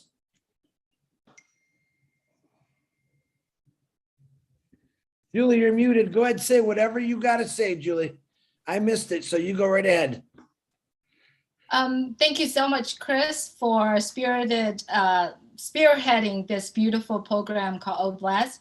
And I wanted to extend my congratulations and thank you to Edward Francis LaToya is a result of how you are doing right now, because you have created and raised a beautiful daughter in the right place, had the right heart at the same time. And also right now, LaToya is on that path raising her children as well. So being, you know, a mom nowadays, I do have a degree in teaching, and now raising my two beautiful children, I see that us as parents, how our children came about, how children grow up by right now, it's a success for us as parents. So however my children grow up to be, I claim that is my success, because how I guide them through. And that's exactly what we are all doing right now, is to be able to guide our children through. All the children in the world right now need some type of guidance. And guidance has to come with a lot of love, a lot of patience, and a lot of fun to help them raise as well.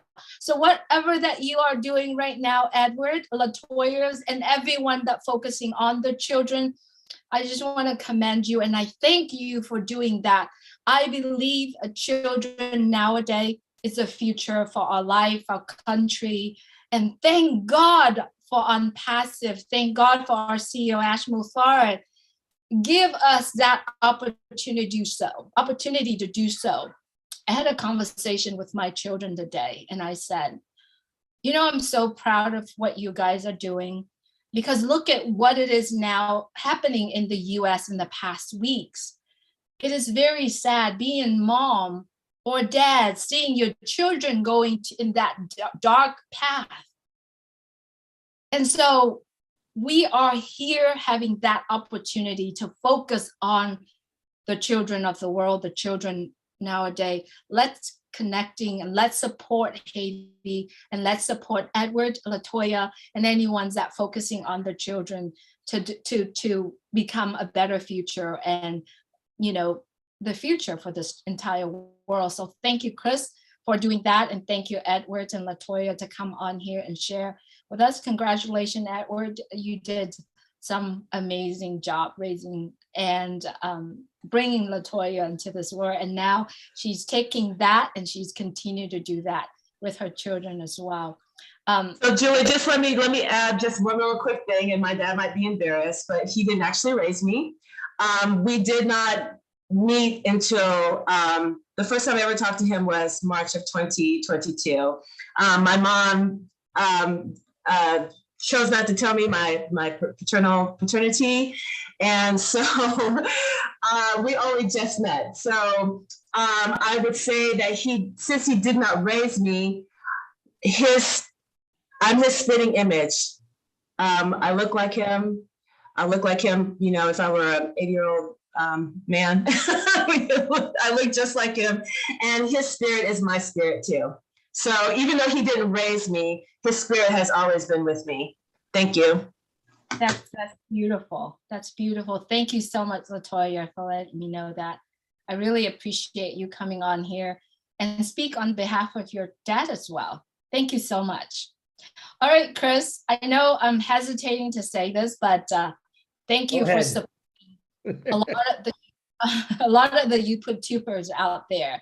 And he has mentioned, and we did a speedy live, and I really hesitate to come on here and talk about tomorrow, but this is part of what Chris wanted to do, supporting the YouTuber out there, and for all that wanted to become a YouTuber. So tomorrow at 7:00 p.m. Eastern time, I asked Marty to ask Dan and Mike and everyone that know and understand how powerful it is to have your own YouTube and to share it out to the world. I believe in the massive action. Let's say if 1.5 million of us has YouTube that talk about Unpassive, imagine the massive impact to the world. So tomorrow I'm holding a no pro YouTube tell it all how I did it when I start building and putting together the Julie and Milo show, and on YouTube, and also for my personal YouTube as well. I will be doing that, and I'll share what I did, how I did. It will be baby step. So if you already have the YouTube channel and you are doing well, and you know exactly what to do, you're more than welcome to come in and share. However, the panel only have 100 people on the panel, so that the people that actually truly needs to work on YouTube and how to set up, they can come on and they can ask questions. So tomorrow it's at 7 p.m. Eastern time. Please, if you have a laptop and if you have an iPhone, that is what we're focusing on. Laptop is for you to watch the Zoom. On the Zoom, the iPhone is for you to follow. It's going to be baby step. So for some of us, it might be really boring, but you want to be there when Dan and Marty, and I haven't gotten a confirmation yet, but I know that Marty will be there. He always support on everything that we are doing. So thank you, Marty, for that. But if you like to come on at the very beginning and listen to what Dan and Marty and Mike do, you're more than welcome. But please make sure you leave the panel for the people that actually need to build their own, to set up their own YouTube channel. So that is tomorrow. I will post a link in the back office. I don't know if it's live stream. I don't think it is, probably the first part, but the second part, it's just for all of us getting together and kind of helping and supporting each other. So that's tomorrow at 7 p.m. Eastern time. Thank you, Chris. Beautiful work that you are doing. I'm always here if anyone needed help. I'm always be here. Thanks so much. Thank you, Julie Nguyen. And tomorrow's on Past the 360, I believe, is at noon with myself, Red, and Marty. I'll probably get more information in the next couple hours on that. It's going to be a long night, I think. But guys, stay blessed. God bless you all. Once again, LaToya and your amazing father. And I told Edward he wasn't allowed to turn his camera on because he's 80 some years old. He looks like he's 32, and that can't happen. The only sexy guy in here has got to be me, I told him. So, Edward, it's a privilege. Standard time, 10 o'clock tomorrow, 360? 360 will be at, I believe, right at 12 noon EDT, but I won't find that out till the morning time. We'll have it posted. Red will have it posted probably in the next couple hours here. So thank you, dear. All right, you're welcome. Edward, LaToya, my heart goes out to you. Let's do what I always say, Haiti. Unpass is coming. We're going to help the children and rebuild Haiti. And Edward and his amazing daughter are going to lead the path. And anyone that's watching this as a recording later, if you want to get information or contact with LaToya, send me your information if you watch this tomorrow. And I promise you, I will get it to LaToya and to her father if you want to help out. Once again, thanks for everyone that helped out. I love every one of you. Go get some sleep. The excitement is just starting. And when we launch to the world, you guys, you haven't seen me excited yet. When I know that we're putting apples in people's bellies, people's hands, people's countries to better them, then you're going to see some excitement. I love every one of you. Unmute yourself and say love you goodbye. too. Bye, guys. Good night, everybody. Bye. Bye. Bye. Everybody. Good night, everybody. Good morning. Good night. Good night. I'm going to miss See you you all all. again. Norway. Very soon. Woo! Everyone. Thanks. Hey, Thank Chris. you. Thank you, Julie. Love you all. Everybody. Julie. Hi, Thank you John. so much. Love you, Lynn. Have a good night, Everyone. Hey. We'll see all of you soon. Real soon. Wait a Sylvie. minute. Good night.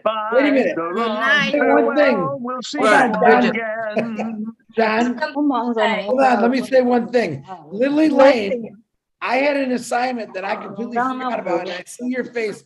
Lily Lane, what was my assignment I gave everyone last week? The assignment was, if they lose everything that they have, what would they do? Okay. Bye-bye, That's where we're going to start out. Hi, Runa. That's what we're going to start out next week. And Lily Lane is going to be the first speaker before 10 seconds after I talk to answer that question. So Lily Lane, say it one more time. What was the assignment? What will you do if you lose everything that you have? Oh, that's easy. Your That's dogs awesome. died, your chicken died, everything. What All right. Good night, everyone. We'll see you tomorrow. Good night, Dr. Bye. Benny. Good night, Oh Bridget. my God. Was Bye. wondering Bye, why brother. Good I night, didn't forget, Julie. Lily. I was love waiting from for you. Everyone. I was waiting for you at Good the night. end. Good Have a night. good day. Good night. Good night.